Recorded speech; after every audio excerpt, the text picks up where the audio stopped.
Hello everyone, I'm Heather. I'm back for a really quick tag video. This is the favourite characters tag, which just sounds fantastic, to be honest. I was tagged in this by Sarah at Hardcover Hearts and hers is really good, so I'll link it below.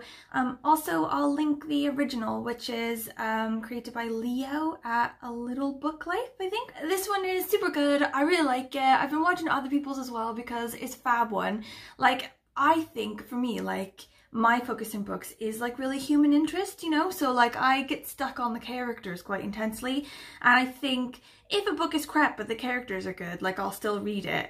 But if it's vice versa, I'm out. Like basically the characters need to be good and I fall in love with them or like hate them. Like I have very strong feelings about various characters in books. So anyway, the first question in it is what's a character that you love fiercely? And I was having a hard time coming up with just one character for each of these things, so I quickly did two, as you do. Okay, so the first one that I love fiercely, and I'm not going to take any shit for this, okay? Like, I am confident in my decisions, and I will not be having your judgment, is James Fraser in Outlander, okay? James Fraser is like the perfect man, and I know that means he's hugely not real, and loads of people have criticized him for being a completely unreal 2D character, but I disagree, okay? He has flaws. He has muscles, he can ride a horse, like he's basically the perfect dad, the perfect husband, the perfect friend, the perfect soldier. Like, I would just basically follow him to the ends of the earth if he was real. And sometimes I have dreams where I go back in time like his wife and meet him. Okay, so the next one, bit weird, bit of a controversy, is Felicity in American Girls. You know, like the American Girls book series for kids. Like, I have these books in my house and I'll give you like, I don't know, a photo or something up here. Once I track them down, like they're like all over my house, like maybe downstairs, maybe in my kids' room, like whatever. But I read these books, this book series of Felicity American Girl books when I was a kid, like 10 years old or so, and absolutely fell in love with her. She's been one of my favorite book characters just since I could read, basically. And so her whole thing is that she takes place in the 1700s. She's like a colonial American. She lives in like Virginia or something like this. She's very plucky. She's very brave. She's very funny. I basically wanted to be her. And in my mind, every time anyone mentions like colonial America or like 18th century America or blah, blah, blah, I immediately think of her. If I had to, in my mind, give like clothing and setting and context to an 18th century scenario, it would immediately be a Felicity book. Anyway. Number two is a character that's heavily flawed, but you can't help but love them anyway. The first one for this is going to be Sheriff Longmire from the sort of Longmire mystery books. He's this like small town or like sort of county sheriff in Wyoming in these books by Craig Johnson, I think it is. Like, I got turned on to these by Liz Schubert, her channel, I'll link maybe below as well.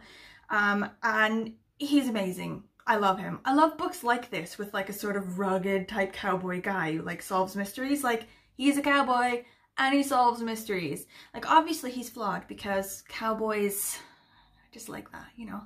They're like rough, they're rugged, you know. The next one is Keiko in a book called The Convenience Store Woman.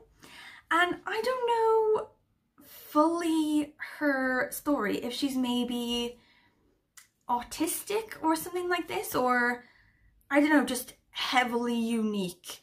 But she has like a really intense weirdness about her. She works at this convenience store and has done for ages, and everyone's like, why are you still working at this convenience store? You're like in your 30s, you need to move on, blah, blah, blah. She doesn't have a boyfriend, she doesn't have a family.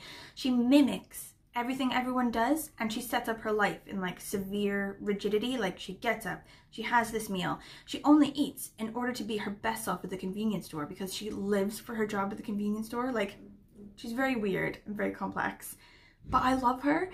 Like, I don't know, like at the end she's just like, F it, you know, like, you guys want me to be something I'm not, and I'm just gonna be this now. And I love that. I love her, but yeah, she's weird. She's super weird. Okay, number three is a character that made you laugh out loud. Okay, the first is like a duo in this book called Meddling Kids, which is sort of like an adult horror version of Scooby-Doo. So the idea is that it's like this team of kids, like in Scooby-Doo, who used to solve mysteries when they were kids. And now it's like 20 years later and they're like haunted by these mysteries that they solved or whatever. So it's like Scooby-Doo, but way scarier and with loads more swearing. And there's this duo, Nate and Tim, which is basically Shaggy and Scooby, and they're hilarious. Like Nate, or like the Shaggy guy, always ends up in sort of mental institutions. He keeps sort of checking himself in for like delusions and depression and things like that. And he's so funny. Like his friends sort of come to find him and they go to this mental institution and they like break him out or whatever. And he's like, "Why are you breaking me out? Like it's like a good time here. It's amazing here, blah, blah, blah." And also his sort of interactions with the dog character, Tim. So funny. The next one is Vera in Be Prepared. So I read this book actually with my kid. I think it's a kid's book or maybe not, I don't know. But it's a graphic novel definitely. And it's about this girl who's like a Russian immigrant. So her mom is Russian. And I think she's officially Russian. Like she didn't move to America until she was maybe like 5 or something like that. But like even though she's American and she's, you know, part of like mainstream American culture, she also has, you know, this Russian identity. And she goes to Russian language camp for the summer, and she's a super nerd, and people in her sort of like mainstream American life don't accept her because she's poor and a bit weird, and she just sort of has all these like hilarious dealings at camp, and hilarious dealings just being a nerd in life and trying to just get along. And I feel strongly about that girl. Like I feel you. Number 5 is an animal character you love. So I don't really have a lot of like animal centered books in my repertoire of books I read, you know. I don't really read a lot of books where the character, like the main character, is an animal, but I have loads of like animal side characters that I absolutely love. I think my favorite one is Fang in Harry Potter. Okay, so Hagrid, his like massive dog, this like effing massive dog who's scared of literally everything. Love that dog. I just want to cuddle it. Like I want it to make me warm in bed, and I want to soothe its trembles. Number 2 is a group. It's a trio, a family trio of Harold, Howe, and Chester in Bunnicula. So like Harold and Howe are these 2 dogs, and Chester's the cat, and they belong to the family already. And then the family gets a bunny who the dogs and the cat feel is probably a vampire bunny. And nobody understands, you know, they're looking to the kids, they're looking to the family, they're like, "You don't understand, can't you see that this Bunnicula, this like bunny is dangerous and is a vampire? Like, why don't you understand?" So they have to sort of like go about figuring out what to do about this Bunnicula bunny, and they're hilarious. Number 6 is a character that is a strong woman you like. So first one I thought of was Constance in Girl Waits with Gun. So I learned about this book series from my Aunt Joan. And it's like based on a true story from like 1914 or like 1916 or something like this, about like the first woman police officer or like police detective or whatever in New York. So this like mobster or this like hugely like rich guy banged into the back of their wagon or their car or whatever. And this woman and her sisters were in it, and they were mental. They're like, "You owe us money, can't believe you've done this." And he was like, "No, I'm a hotshot, I don't owe you anything, you're a woman, blah blah."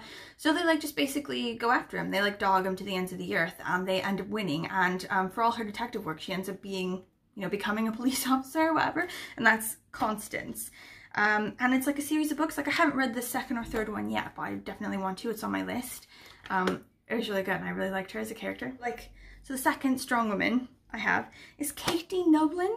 Bit of a controversial figure, maybe not everyone agrees, but she's in A Tree Grows in Brooklyn, and she's the mother of the main character. So the main character, Francie, she's like the kid who sort of grows up in Brooklyn. I think it's like World War I time.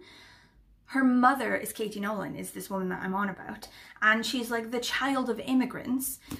She's super poor. Her husband, she just fell in love with because he's like romantic and he's an amazing person, but he's also an alcoholic. So she's got to like deal with that burden. He's never around. He can't make any money. So she's got to shoulder like the responsibility for her whole family. But she's still like, you know, deeply in love with him, and she loves her kids, and she's constantly like trying to shield her children from their like backbreaking poverty. You know, she still like tries to give them a childhood and sort of make it so that they don't bear the brunt of their poverty. Okay, so the next one, number 7, a brave character you admire. Okay, so the first one I have is Kivrin in Doomsday Book. So in the Doomsday Book, it's by Connie Willis. This is like 2055 or something like that. It's like the future, and people have the ability to go back in time. And you have these people at Oxford University who are like the time travelers. They're historians who travel back in time to sort of explore the past. And Kivrin is one of them. She's like a bit of a sort of young historian. And her whole plan is to like go back to the Middle Ages, like early 1300s or whatever, do some like, you know, investigations, some writing up, some reports, blah, blah, learn loads, come back. But she accidentally sort of gets stuck in like a couple like different things that make her stuck in the past. So there's like this new epidemic or whatever, weirdly, of like some sort of flu in Oxford in 2055, and the guy who sends her back in time has it and collapses on the machine or whatever, so he's like sent her back to the wrong time or something like that. She ends up coming back too late in the 1300s and ends up in England during the plague, but also because she had this flu as well as she went back, she sort of passed out at the drop point, and then people picked her up and moved her to a cabin, and so she wasn't able to know where the drop point was, so she can't get back. Also, like the time difference like allows it to like be messed up to where they can't get her back or whatever. So basically she's got to deal with like treating all these people for Black Death and like avoiding all these like errors and blah blah blah, but also sort of fighting to get back to her own time. And she's yeah, really strong and brave, and I really liked her, and I really liked the scenario that she was stuck in. Next one is Sal in the book called Sal by Mick Kitson. So this one I think was a library book, unfortunately. So basically her mother, she loves her mother, but her mother's like an alcoholic or a drug addict or something like that, and she's got this boyfriend who sexually abuses Sal, but he doesn't sexually abuse Sal's little sister yet, but he's sort of indicated to Sal that he'll start doing that soon. So she's like, okay, I've been dealing with this so far for now, but he's going to start on my little sister soon, so now I've got to kill him. And then we've got to escape into the woods. Like, this is in Scotland, so they're able to find like proper good woods, you know, in the middle of nowhere. So like, then we have to escape into the woods, and I'm going to have to be the survivalist. So she's like hot on this. She's like SAS hot, you know, like Bear Grylls. She knows loads of stuff, like, you know, how to skin an animal, like how to catch it, you know, all the different ways to make a fire, how to make a kind of like shield for wind out of twigs and blah, blah. Every time something comes up, she like regurgitates a YouTube video tutorial that she saw. And she just the whole time is just spewing knowledge about living in the wilderness. Number 8, a character that scares the hell out of you. Okay, I have 2. First one being Nurse Ratched, and I'll tell you why. I know that there's like a Netflix series now, but I'm not watching that because I watched the first bit of it and it just pissed me off.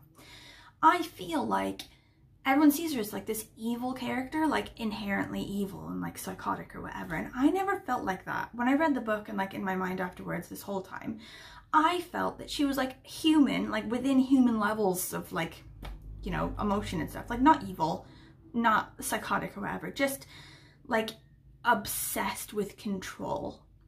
And like loads of people are like this, you know, they're just like really controlling, or like they're, you know, control freaks. They like to keep control of things. But like if you were to like ramp that up to like an extreme, but still within like normal levels, like range, I feel like that's what Nurse Ratched would be. But she's got such like, she's in a position where she has the ability to like lose control of that need for control and do crazy stuff, and that's why she's so scary. It's like, she's like normal, she could be anyone, she's not evil, she's just someone in a really bad position to be an obsessive control freak and just ruin people's lives, and like really scary sort of stuff happens. And I feel like that's why she's so scary, not because she's evil or whatever.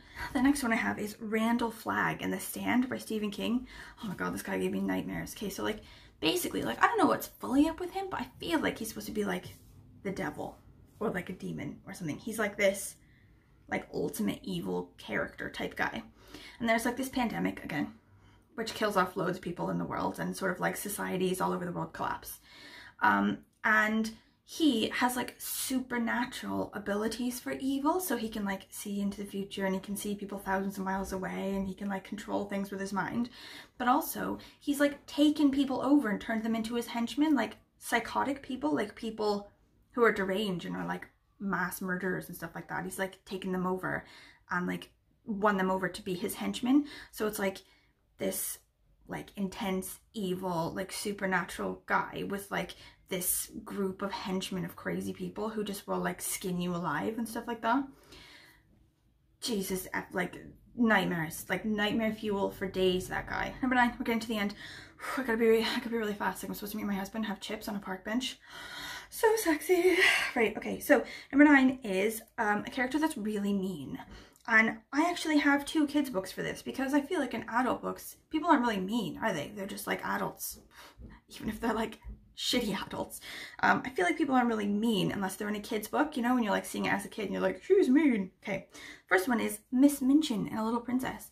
And to be honest, I'm not sure what part of Miss Minchin is movie Miss Minchin and what part is book Miss Minchin. So I've read the book and also watched the movie several times, and I feel like they're not exactly the same, but I can't remember in my mind which is which. Both are super mean though. So anyway, she's like the head of the school. So Sarah Crewe goes there, her dad sends her there, and then her dad goes off and like dies or whatever, and she's then stuck at the school as an orphan. And Miss Minchin is like quite nice to her-ish when she's rich, but as soon as she's a poor orphan, she's just like the shittiest to her. She's like, makes her clean the house, she tells her she's not a princess, she like locks her in places, like she's terrible. Then the next one I have is from the book Holes, which I loved when I was a kid. This is like one of my favorite books when I was a kid. And the warden of this camp. So all these kids are like in trouble for one reason or another. So instead of going to juvie or whatever, they go to this camp, which is a desert camp, and they have to like dig holes that are certain like 5 by 5 or like whatever, like a certain circumference every day, and it takes them all day, and then they can go back to camp and shower or whatever. But like it turns out that the whole reason that they're digging these holes isn't for like character building or punishment or whatever. It's so that the warden can find this treasure, and she's like obsessed with this treasure, and she's a bit crazy and super mean, and she like yells at them, and like there are these like poisonous lizards, and like the poisonous lizards were gonna like kill this kid, and she's like, fine, kill the kid, I'll take the treasure then. Anyway, okay, last one. Number 10, a character you really hate. I got 2 of these guys, okay, and they're both the dads of main characters in a book. Okay, so the first one is Sylvie's dad in Ghostwall by Sarah Moss. Like, if you've read this book, it is amazing. It's a novella, it's really small, but the idea is that this family, so this guy, this kid, his wife, they go on sort of school vacation or whatever to this site with this university group to like try living as like ancient Britons, you know, like with fires and, you know, pagan stuff and whatever. And the university group is doing it because, you know, they're studying ancient Britons and, you know, trying for research and stuff like that. But he's really into it, the dad, because he's like one of these like really intense Britain first type guys, you know, he's like, the ancient Britons are like the ultimate of Britishness, and like, you know, Britishness is better than all other kinds of ishness, you know, one of these sort of terrible guys. He like treats his family like shit, like he basically abuses his wife. He like not just physically abuses them, but like mentally and emotionally sort of abuses them, like puts them in like this guilt vice all the time, just sort of makes them feel panicky whenever he's around. And they're sort of doing these sort of things where they're studying parts of the sacrificial rituals and stuff like that, and they get a bit crazy with the sacrificial rituals, and the kid is one of the people that's sort of wrapped up in the sacrificial stuff, and the dad's like, yeah, let's do it, and people are like, I don't know, it's getting a bit crazy, and like, that's your kid. He's like, no, we gotta do it, because he's like super crazy. And the last one is Nathan Price. So in the Poisonwood Bible, it's a dad and his wife and like his 5 daughters, something like that. They all go to the Congo in like the 50s or 60s or something like that to like save the heathens for Christ, you know, like one of these sort of things where they feel like, or not they, it's mainly the dad, he like wants to take his family there so that he can like, I don't know, turn the Africans into white Christians. Do you know what I mean? Like, he feels like the Africans can't possibly be proper Christians because, you know, they don't wear white things or worship in white ways or, you know, have like white styles of meals and like gardens and stuff like that. And when he goes to like Christianize them, he really means to go and like make them white and like make them have Western things. And he's really like narrow-minded and like aggressive and terrible. I really hated that guy.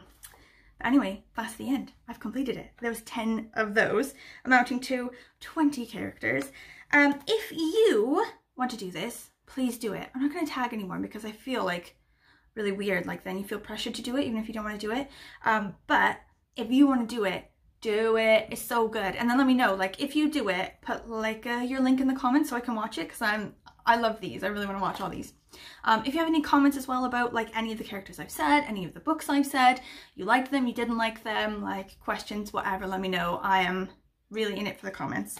And I will see you soon.